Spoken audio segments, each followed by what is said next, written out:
Irmãos, nós temos conversado sobre o fim dos tempos. Começamos a conversar isso domingo passado e hoje nós vamos dar sequência nesses estudos da palavra do Senhor registrada em Mateus capítulo 24. E eu queria que você atentasse. Domingo passado o Senhor nos falou muito ao coração, dizendo de 3 nãos que deveríamos ter na nossa vida nesse período. Quer dizer, sempre, mas nesse período de final de tempos que vai haver, nós precisamos ter 3 nãos. Vocês lembram quais nãos eram?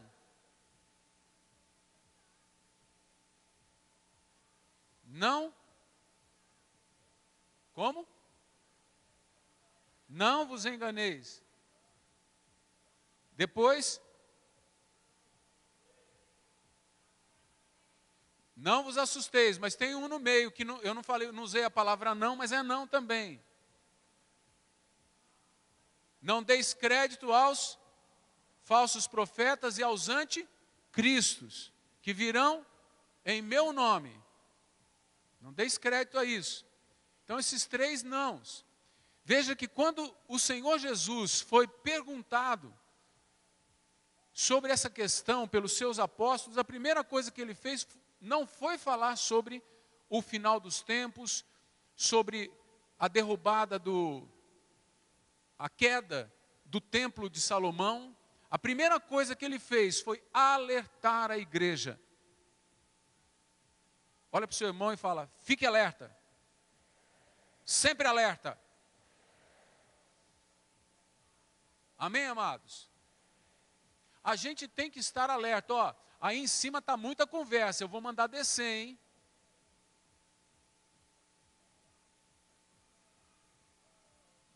É que aqui os visitantes não se chateiem de eu ficar meio bravinho assim.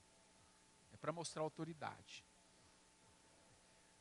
Mas é que de vez em quando tem um fuzuê aqui, que o povo começa com celular, um falatório, um diz, que um vai, um volta, que volta. Eu falo, para, desce. Mas para você fazer isso uma vez só. Eles agora estão bem legaizinhos comigo. Muito bem. O Senhor Jesus prossegue. Quando nós terminamos o verso 8, domingo passado, o Senhor terminou dizendo no verso 8, porém isto é o princípio das dores. E aí a hora que você vê no verso de número 14, ele fala, então virá o fim. Então o princípio das dores ainda não é o fim. E se o princípio das dores era o que nós conversamos, falsos profetas aparecendo, anticristos aparecendo, o que será depois do princípio das dores? Eu coloquei princípio das dores 2 aí, né? Mas talvez nós pudéssemos chamar de dores. O princípio e as dores de fato. Então eu queria meditar com você nisto hoje. Nós vamos meditar do verso 9 ao verso 14. E eu queria muito da sua atenção. Vamos ler o texto. Então sereis atribulados e vos matarão. Sereis odiados de todas as nações por causa do meu nome. Nesse tempo muitos hão de se escandalizar, trair e odiar uns aos outros. Levantar-se-ão muitos falsos profetas e enganarão a muitos. E por se multiplicar a iniquidade, o amor se esfriará de quase todos. Aquele, porém, que perseverar até o fim, esse será salvo. E será pregado o evangelho do reino por todo o mundo, para testemunho a todas as nações. Então virá o fim. Pai querido, eu quero pedir ao Senhor que o Senhor nos ilumine, que o Senhor nos dê clareza, que o Senhor nos dê espírito de revelação, espírito profético, para falar, para compreender. Senhor, que o Senhor se manifeste sobre o teu povo esta noite. E que o teu povo compreenda a tua palavra. E que teu povo se prepare para aquilo que há de vir. Eu peço isso ao Senhor, peço a tua unção, a tua bênção, em nome de Jesus. Que o povo de Deus diga amém. Amados, talvez passou pela cabeça de alguém aqui essa noite, por que nós vamos ficar conversando sobre as coisas que vão acontecer lá no fim, se nós podíamos conversar sobre as coisas que estão acontecendo agora? Na teologia, tem um termo que é usado sobre o reino de Deus, que é o já e o ainda não. O já e o ainda não. Por quê? Porque o que ainda não é, já é. E o que já é, também vai ser o que não será. Deixa eu explicar. Aquilo que vai acontecer lá no fim, já tem os seus reflexos agora. O que vai acontecer lá é resultado do que está acontecendo agora. Então já está acontecendo, mas ainda não totalmente. Por isso já e ainda não. Mas aquilo que ainda não está acontecendo totalmente, já está acontecendo. Então quando Jesus começa a falar ali, antes de cair o templo, ele já profetiza no seu já, naquele momento histórico dele, ele profetiza o que ainda não estava acontecendo. Mas já estava sendo orquestrado, estava sendo já tratado. Por quê? Porque, embora os judeus não se dessem conta do que iria acontecer, Deus já o sabia, os judeus estavam, de certa forma, agindo e estavam patrocinando aquilo que Roma ia fazer. O templo que Jesus disse, por volta do ano, porque Jesus nasceu, talvez você não saiba, Jesus nasceu por volta do ano 3 a 4 antes de Cristo. É que teve um papa que resolveu mexer no calendário. Ele fez uma bagunça tão grande, que aí o nascimento de Jesus ficou antes de Jesus. Porque tem a questão do censo, que foi feito por Roma, que acontece historicamente, né? Tem o censo que fala na Bíblia, e ele acontece em torno de 3 a 4 anos antes de Jesus nascer. Então, Jesus, quando profetiza isto, ele está com 33 anos, porque logo depois ele morreu e ressuscitou, ele estava com 33 anos, mas somente no ano 70 depois dele, iria aquele templo cair. Aquele templo foi derrubado. Não ficou pedra sobre pedra. O que tem lá hoje é o muro ocidental, se não me engano, que eles chamam de Muro das Lamentações. Aquele muro, ele é alicerce do templo, ele não é parte do templo. A parte do templo, o terreno do templo ficou sem pedra nenhuma lá em cima. Na verdade, Jerusalém foi cercada, os judeus montaram barricadas para que o exército romano não invadisse, e o exército romano ficou em volta. E o povo começou a passar necessidade, a passar dificuldade. E então, Tito mandou invadir Jerusalém, e o exército invadiu. E ele não queria que derrubasse o templo, porque o templo era majestoso, era um negócio monumental. Ele não queria que derrubasse o templo, mas quando ele chega, os soldados dele já tinham sacrificado a deuses estranhos dentro do templo e já estavam derrubando o templo. Não deu tempo dele parar a demolição do templo. Quando ele chegou no local, a coisa já estava acontecendo. Então foi uma avalanche sobre Jerusalém. Quando Jesus fala, portanto, sobre isto, no já de Jesus, ainda o templo não estava sendo derrubado, mas já estava acontecendo em Roma o plano para invadir Jerusalém, que era uma das províncias mais problemáticas do reino romano. Judá, né? A Judéia era a província mais problemática do reino romano. E eles queriam botar ordem na casa. Então eles já estavam planejando invadir. Então já estava acontecendo no já de Jesus, mas ainda não. Percebe? Virtualmente, o que é uma coisa virtual? Algo virtual, meu irmão, é algo que você tem, já tem a existência daquilo, já tem a presença daquilo, de uma forma virtual. De uma forma embrionária. Eu queria achar uma palavra mais simples. Por exemplo, uma semente que você pega. Esses dias atrás eu estava andando ali na Esmeralda, eu peguei uma semente daquela palmeira imperial. Ela é um negocinho pequenininho, um pouquinho maior que um grão de feijão. Mas dentro daquela semente, existe uma palmeira imperial virtual. Percebe? Já tem a palmeira ali dentro, mas ainda não. Você planta a semente e a palmeira existirá. Deu para entender ou não? O reino de Deus é assim.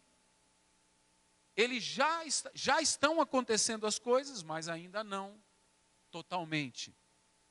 Já está semeado a destruição do templo na época de Jesus. Jesus está profetizando uma coisa que ainda não estava acontecendo ali, mas já estava acontecendo espiritualmente. Por isso Jesus sabia o que ia acontecer na história. Então já estava acontecendo alguma coisa, mas ainda não. No ano 70 aconteceu de fato. Quando Jesus está falando aqui de todo este aparecimento de anticristos, de falsos profetas, ele não está falando de algo que não existe agora. Já existe em quantidade menor, em quantidade às vezes embrionária, em porção menor, mas virtualmente vai desembocar em algo muito grande lá na frente. Que é o quê? O fim da história. Que é o quê? A volta de Cristo, o arrebatamento da igreja. Então Jesus lá, para a gente não ficar muito com esse negócio de calendário, lá no ano 33 depois de Cristo, ele está dizendo de coisas que já estavam acontecendo. Já tinha anticristo? Já tinha falsos cristos? Pasmem, já tinha. Já tinha aparecido gente dizendo que era o Messias, que era o Cristo. Já tinha antes de Jesus aparecer. Por isso que muitos não deram crédito em Jesus. Porque no meio do povo judeu já tinha gente falando que era o Cristo, ele era o Cristo. Inclusive é citado por Gamaliel isto, em Atos dos Apóstolos. Então Jesus ali estava falando de algo que ainda não estava acontecendo em sua totalidade, mas já estava sendo semeado. Já tinha uma semeadura, então virtualmente já existia. E Jesus está dizendo isso do futuro. Aí você diz hoje, mas ainda nós não chegamos no fim, para que o senhor vai pregar isso? Porque já está acontecendo. Embora Jesus não vá voltar amanhã, e eu creio que ele não vai voltar amanhã, e você vai entender por que ele não vai voltar amanhã, porque é clara a Bíblia sobre isso. Embora ele não vá voltar amanhã, Jesus já está voltando hoje. Como assim, pastor? Tem gente que morreu hoje. Jesus voltou para ele hoje, acabou a história dele hoje. Hoje acabou o templo dele. Ele que deveria ser templo, já caiu por terra. Não ficou pedra sobre pedra. E sabe de uma coisa? Não vai ficar grão de areia sobre grão de areia. O pó vai voltar totalmente ao pó. Vai totalmente ser comido por gussanos na sepultura e vai voltar a ser pó. Já está acontecendo, meu querido. De uma maneira ainda não plena, mas Jesus já está voltando. E talvez volte para alguns de vocês, ou para alguns de nós, porque eu estou incluído na mortalidade, volte para alguns de nós ainda hoje ou ainda essa semana. A gente nunca sabe, a gente não pode esperar isso. Por isso, a gente precisa estar sempre atento. E por isso o Senhor estava falando lá. Tanto é, irmãos, que lá em Tessalônica, eles começaram a achar que Jesus ia voltar iminentemente, quer dizer, ele ia voltar ali naqueles dias. Porque a palavra era tão urgente, que alguns deixaram de trabalhar, alguns venderam todas as suas propriedades e passaram a viver de esmola dos outros. Ao ponto que Paulo falou, olha, quem não trabalha, que não coma, não dá mais comida para essa gente. Tem que falar para eles trabalharem. Mas aí algum espiritual poderia dizer, mas Jesus vai voltar, Jesus já está voltando, Jesus vai voltar já. O apóstolo Paulo falou, não dá comida para eles. O apóstolo Paulo parecia muito não espiritual. Mas ele era o cara que tinha um relacionamento íntimo com Deus. Então, meus amados, o que vamos estudar hoje é uma coisa da qual Jesus está falando. Jesus está falando do futuro, em relação ao futuro, mas que já tem as suas expressões no presente. Amém? Ele está falando de ocorrências que vão acontecer lá no futuro, que pode ser dentro deste ano. Eu não acredito muito que seja este ano, porque depois você vai entender que algumas coisas precisam acontecer antes, que a profecia fala isso. Não é, se você quiser entender melhor, você venha nos outros domingos, né? Cenas dos próximos capítulos da sua emocionante pregação, né? Então você venha nos próximos domingos e você ouvirá. Então, aquilo que vai acontecer no futuro, essas ocorrências, elas já, de certa forma e de várias formas, já estão ocorrendo no presente. Você está entendendo? Eu não comecei a falar ainda, porque eu quero que você entenda isso. Se você não entender, você vai pensar que eu estou falando de coisa futura que não tem nada a ver com você. E tem tudo a ver com você e comigo. Tem tudo a ver com a gente. Então preste muita atenção.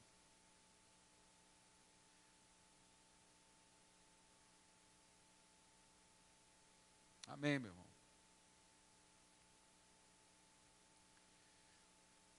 Os discípulos de Jesus já estão sofrendo, irmãos.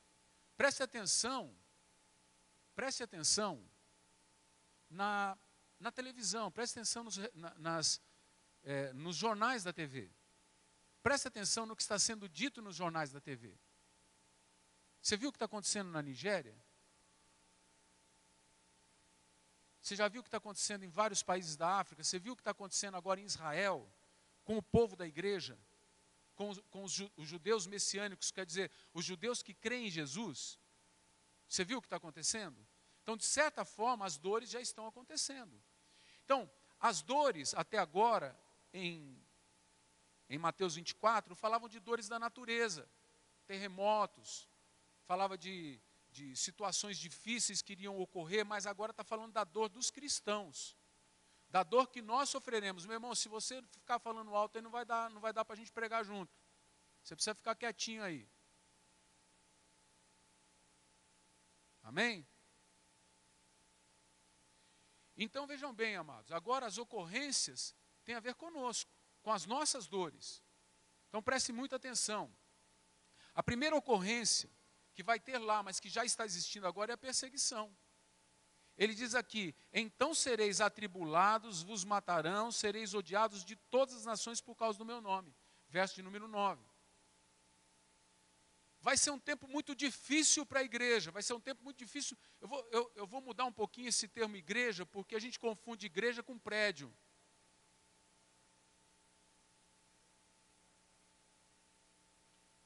Ele deve estar com algum problema lá, mas alguém vai lá ajudar ele, por favor.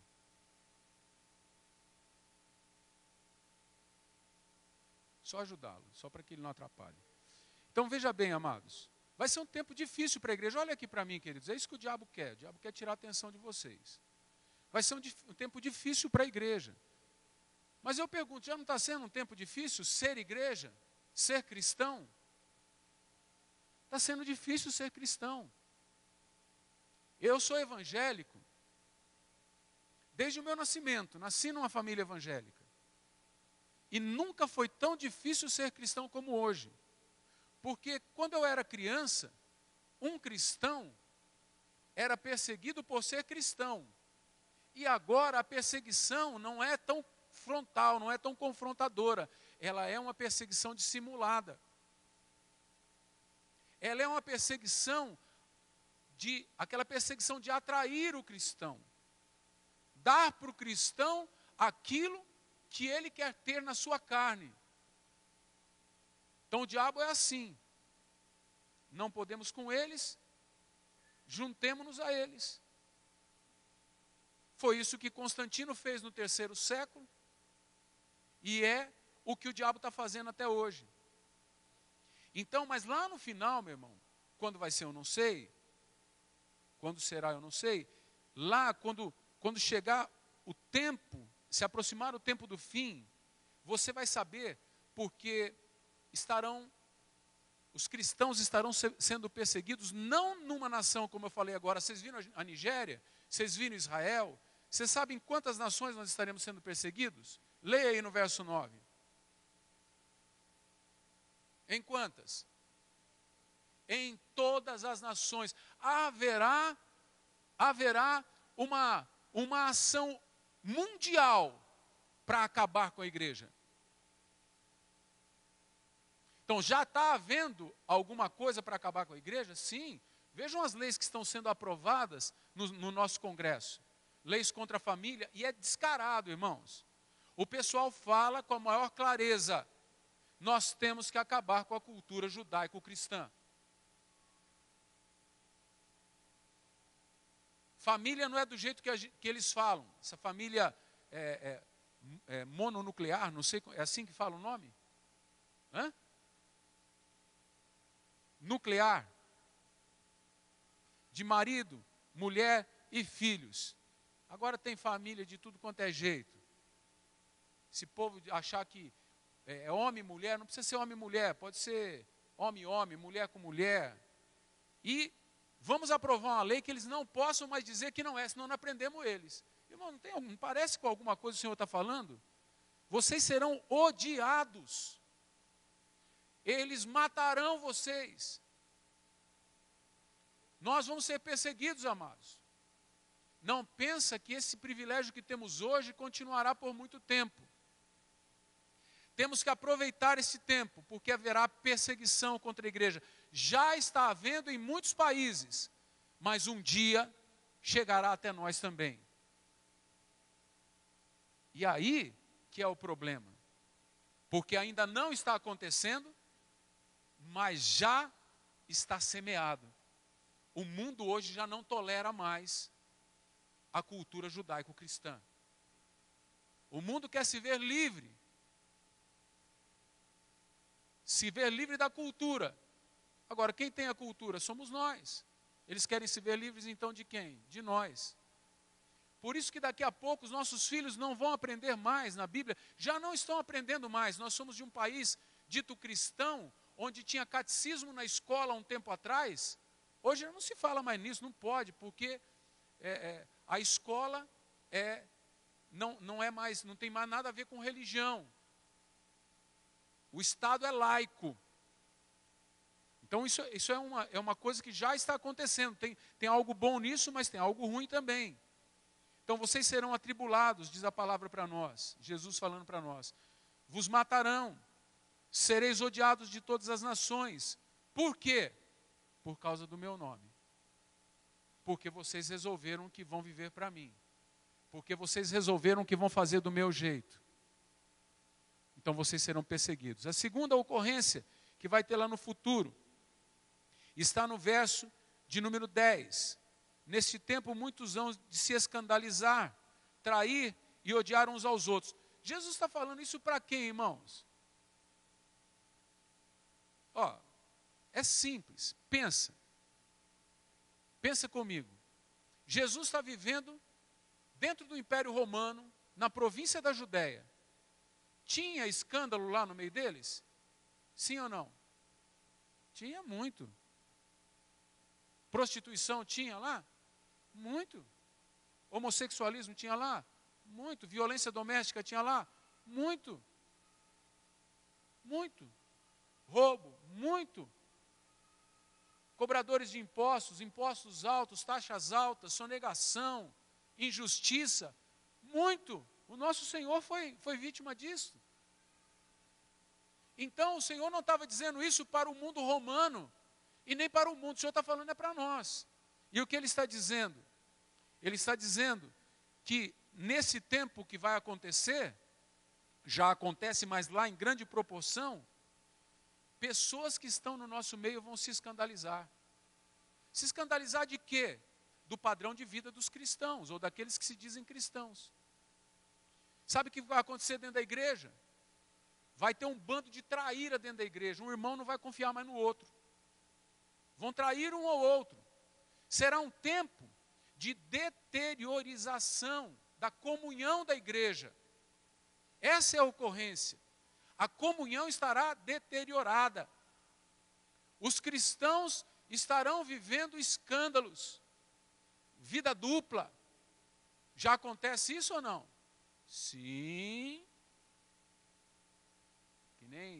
Que nem diria o amigo do Chaves lá, né? O Kiko. Sim, já acontece.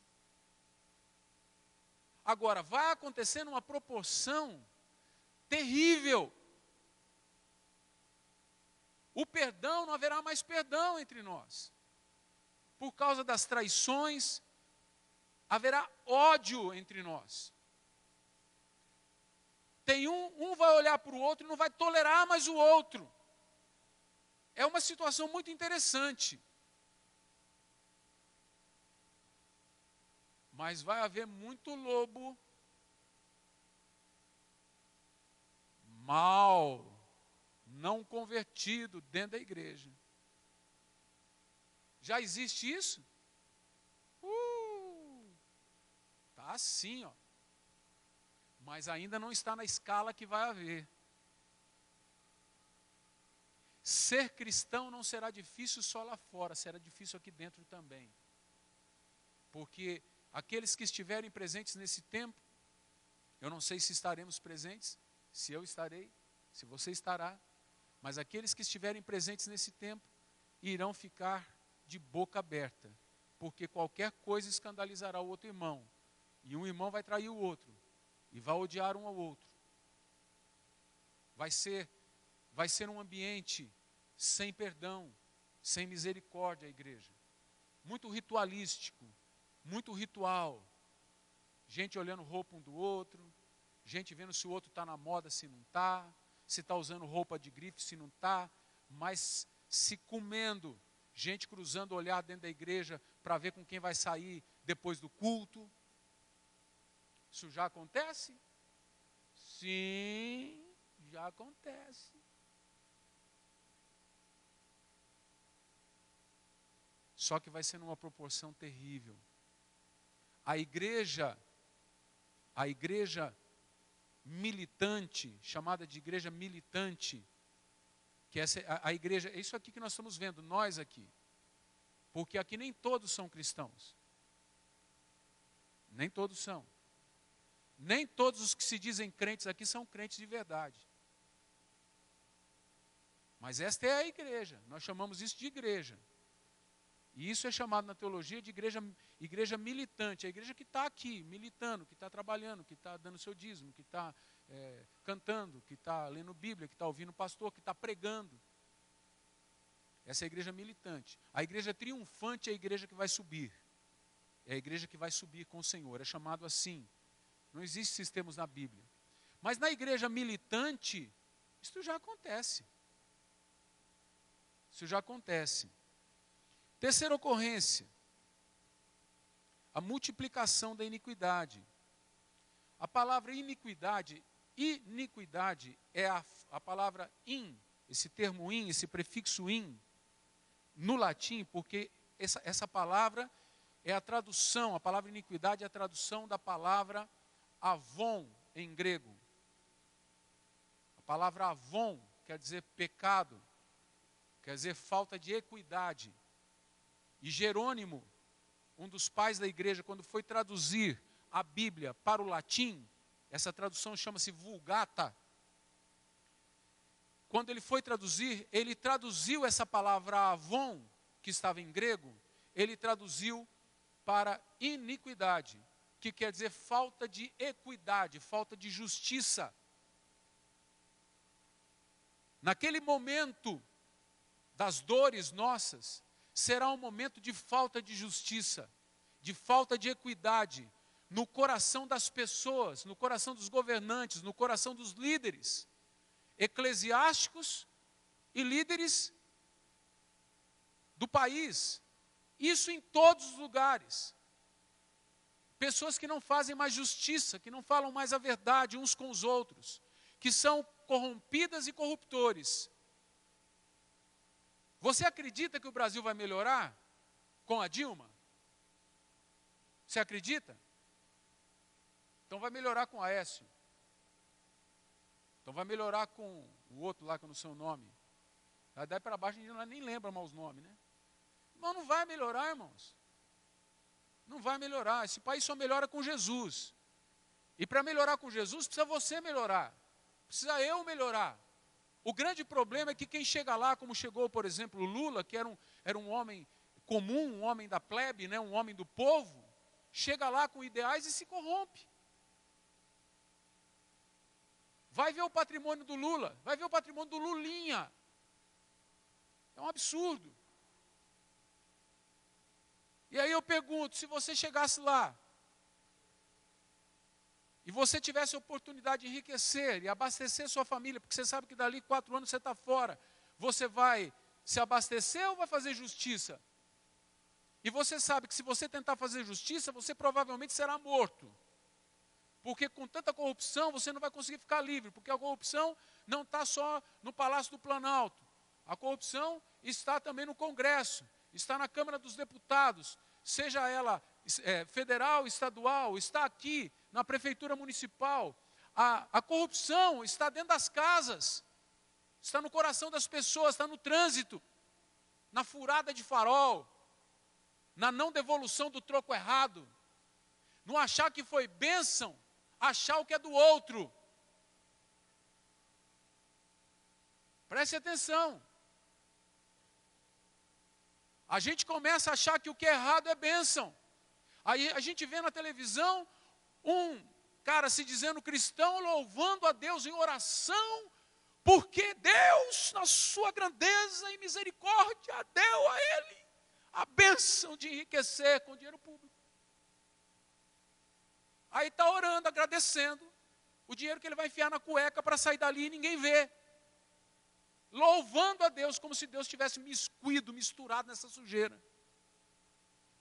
Evangélico. Estou falando de católico, espírita, macumbeiro, não. Homossexual, transexual, bissexual, não sei o que lá, sexual.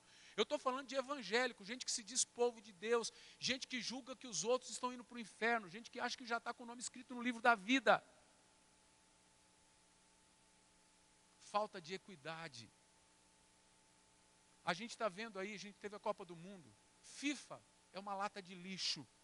Eles são corruptores, conseguiram corromper a nossa presidenta. Eles conseguiram mudar as leis do país. A gente não consegue, eles conseguiram. Lei que não permitia beber no estádio, agora pode. Por quê? Porque a FIFA mandou no país. E outras cositas mais que não vale a pena aqui ficar citando. A gente fica triste com a seleção chegando em quarto. Mas, irmãos, melhor o Brasil em quarto do que nos quinto. Você entendeu? Melhor que isso aconteça agora e a gente possa ter uma reflexão nesse país e talvez alguma coisa melhore, o que eu não acredito, mas tenho esperança. Não sei como fazer para ter esperança sem fé, mas a gente fica esperando que aconteça algo. Isso, irmãos, está em toda a população, está no nosso meio. A gente ensina os filhos a se corromperem. A gente ensina isso fazendo coisas que não deveria, falando coisas que não deveria. Criançada precisa vir para a igreja para aprender a Bíblia, porque em casa a gente não tem tempo para eles. Lá nos últimos tempos, irmãos, vai ser assim, mas de forma piorada. Vai se multiplicar a iniquidade de tal forma que as pessoas vão perder o elan, vão perder aquele desejo pela vida. Eu vou ficar na minha casa, quer saber de uma coisa, eu vou à igreja para quê? eu vou fazer as coisas para quê? Para que adianta sonhar? Só tem ladrão nesse país, só tem ladrão nesse mundo. Quer saber de uma coisa? Eu vou viver na minha, eu não quero me misturar com ninguém, eu não quero conversar com ninguém, eu não quero relacionar com ninguém, e as pessoas vão ficar frias. O amor vai se esfriar de quase todos. Os relacionamentos serão frios. Vai acontecer o que está acontecendo em alguns países, que o cara vai comprar uma boneca de plástico para ter relação com ela, para não ter que ter uma mulher em casa, porque mulher dá problema demais, fala demais, quer comprar muito sapato, é aquele negócio. Ele vai querer uma boneca, a boneca já vem daquele jeito e pronto. Eu fiz uma gracinha, vocês entenderam ou não? O assunto é sério, mas... Amados, é muito sério. Isso já está acontecendo, mas ainda não na proporção que vai ser. Nós vamos ver, preste atenção, já tem gente que enterra cachorro, faz enterro de cachorro com sacerdote fazendo culto fúnebre. De animais, não só cachorro, gato. Tem gente que deixa herança para gato, cachorro. Nós vamos ver, já existe isso, mas nós vamos ver um ser humano, um ser humano, homem, masculino, casar, não com outro homem, casar com uma cadela, casar com uma macaca. Você está falando, pastor, você está louco? Tem cara que vai casar com égua, aí vai ter filho de uma égua. É sério, não posso ficar brincando assim. Amados, já existe isso. Na Índia isso já acontece. O cara acha que... eu estava vendo lá, muitos de vocês já viram isso. O cara achou que uma macaquinha prego era a reencarnação da mulher dele, casou com a macaca. Você imagina o estrago que esse cara não fazia naquela macaquinha. A estupidez do ser humano a que ponto chega quando ele não tem Deus no seu coração. Nós vamos ficar estupefatos com a imundícia que nós vamos ver. E muitos vão querer que a igreja participe disto. E vão haver leis para a gente participar.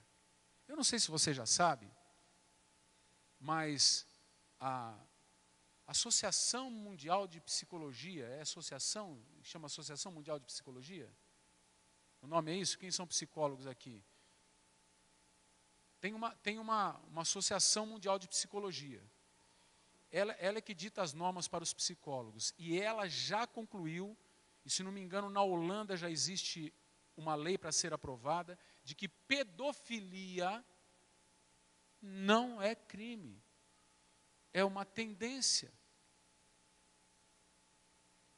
E primeiro, normalmente isso acontece assim, eles aprovam lá e os psicólogos começam a ouvir essas besteiras, e aí depois vai os Estados Unidos e aprova. Aí quando os Estados Unidos aprovam, parece uma enxurrada de lama em cima do mundo. Aí todo mundo tem que aprovar aquilo. Mas já estão querendo dizer, irmãos, se eu não me engano a idade é de 10 anos, que relação consensual de 10 anos para cima, que é pedofilia, não é pedofilia. É só uma tendência que o cara nasce com aquilo. O cara nasce com isso. Isso já existe. Você imagina no futuro do que Deus está falando. Então, amados, a quarta ocorrência. Embora tudo isso esteja acontecendo, embora tudo isso, essa já esteja acontecendo, mas vai estar numa proporção, agora ela é uma pocinha de lama, mas ela vai ser um mar de lama no futuro. Embora isso já esteja acontecendo, mas vai ter uma proporção enorme. O que acontece muito pouco hoje, mas vai ter uma proporção enorme no futuro, sabe o que é? Crentes de verdade. Essa perseguição que vai haver, essa sujeira que vai haver, esse enlamear que vai haver no mundo, também vai evidenciar as vestes brancas da igreja. Também vai mostrar quem verdadeiramente está lavado e remido no sangue de Jesus. que não está só frequentando igreja, que não está só curtindo o sermão de pastor, mas que está vivendo Cristo na sua vida. Daí porque Jesus começa dizendo: vede, ninguém vos engane, vede, não vos assustei, vede, não deis crédito, quando vos disserem está ali, está lá, acolá. Não é assim que vai ser. Não está na hora. A iniquidade ainda não chegou no seu volume. A lama ainda não está nivelada no ponto que vai chegar nas minhas narinas e eu não vou suportar mais. Porque a paciência de Deus tem limite. E o volume de pecado também tem. Na nossa vida particular e também no mundo. A Bíblia ensina isso. Então a quarta ocorrência, meu irmão. A quarta ocorrência é que no meio de tudo isso, embora tudo isso esteja acontecendo, aquilo que já acontece hoje, de ter crente de verdade, que prega o evangelho de verdade, que faz discípulos de verdade, que cumpre com a missão do Senhor, que o Senhor Jesus deixou para a igreja de verdade, vai estar sendo uma avalanche contra o mundo. Eles vão bater em nós, eles vão nos matar, vão nos perseguir. E como aconteceu lá no começo da igreja cristã, vai acontecer lá no final. A perseguição da igreja será a mola propulsora do contágio do evangelho no mundo. Simplesmente eles vão nos perseguir porque eles não suportarão a sã palavra que estará sendo disseminada por aqueles verdadeiros cristãos. Cristãos que não estão bem vestidos porque vestem grife. Cristãos que não estão cheirosos porque compram bons perfumes. Cristãos que estão bem vestidos porque estão vestidos com um linho fino lavado no sangue carmesim. Cristãos que estão cheirando bem porque eles são o perfume de Cristo. E aí, meus irmãos, aí virá o fim, porque o evangelho será pregado a todas as nações. Aí virá o fim. O fim é um evento, nós vamos falar do fim na semana que vem. Mas preste atenção, eu quero fechar com isso. Os teus hábitos mostram quem você é.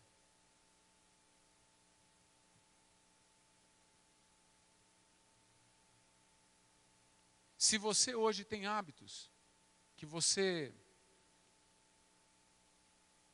perniciosos, que você não cuida e eles ainda não estão numa proporção grande, eles já estão dando sinal de quem você será no futuro. Portanto, meu amado, sabe quem vai estar casando com cadela lá no futuro?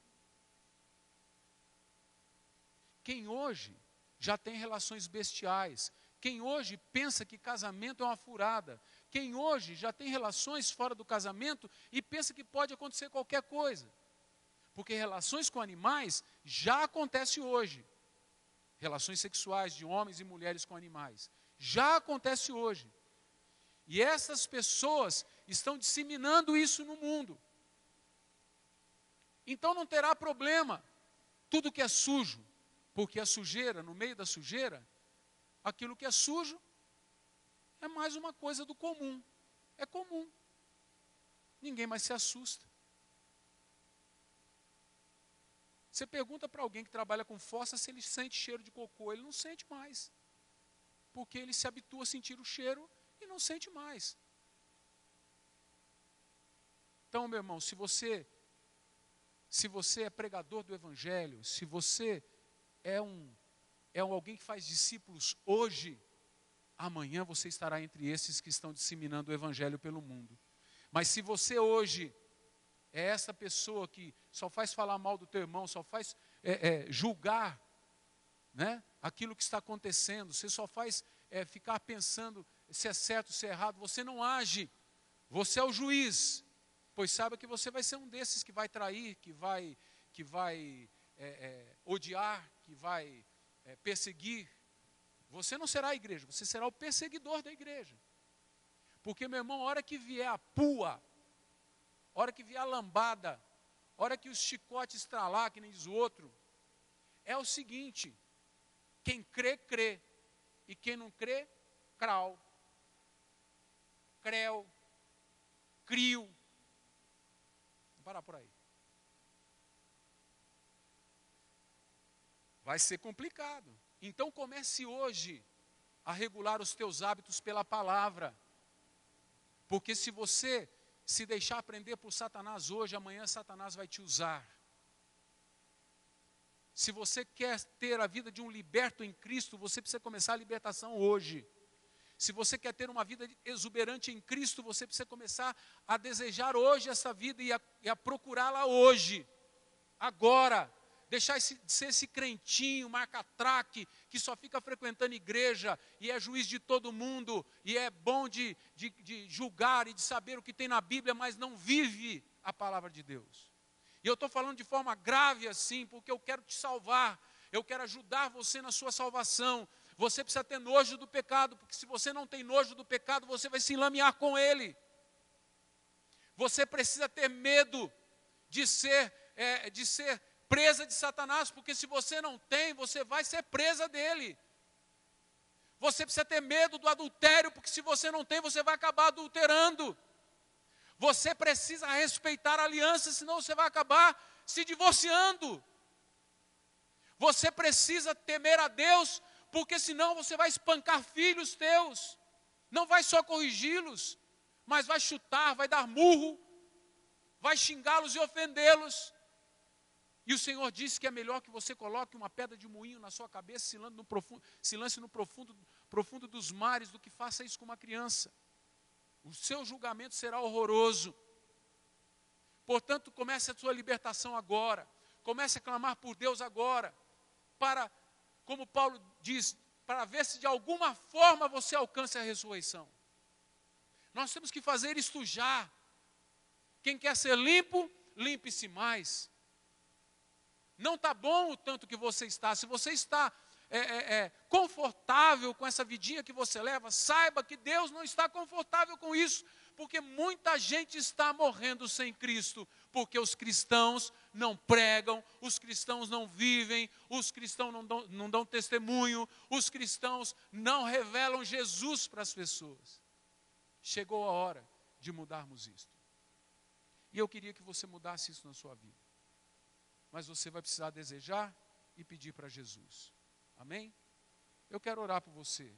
Quero orar por você que quer ter uma vida significativa. Que não quer participar nem do pouco, nem do muito, nem do pouco do pecado. Você não quer esperar para ver amanhã o que vai dar. Você quer começar agora uma mudança de vida na sua vida. Eu quero orar por você. Você está contente com o número de discípulos que você fez esse ano?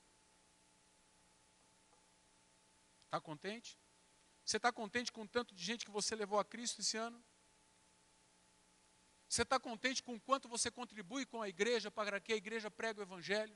Você está contente? Se você estiver contente, fique sentado. Mas se você estiver descontente com a tua vida de discípulo, tua vida missionária, descontente com a tua vida moral, descontente com a tua vida, a tua atuação como cidadão do mundo. Eu preciso ser um melhor cidadão, preciso conviver melhor com as pessoas. Eu preciso ser um desses que não se corrompem e não corrompem. Eu preciso ser incorruptível. Eu quero isso. Se você não está contente, quer melhorar em tudo isso, fique em pé, eu quero orar com você. Mas espera, antes de ficar em pé. Preste atenção. Deus está te olhando, não zombe de Deus. Que se for para você ficar em pé, meu irmão, para eu te ver, eu não estou nem aí se você vai ficar de pé ou não. Eu já estou em pé. E se você não for ficar em pé, eu sei que daqui um pouco você não está mais na igreja, e Deus vai trazer outro, e Deus vai abençoar esse outro vai entender. Alguém tem que entender. Alguém um dia tem que entender esse negócio. A gente pode até não entender tudo, mas tem que entender alguma coisa. Amém ou não amém? Então, se você não está contente, fique em pé. Você que decide hoje, não só não está contente, mas decide ser diferente no teu evangelismo, na tua atuação como discipulador, como discípulo, como cidadão dessa cidade, como morador dessa cidade.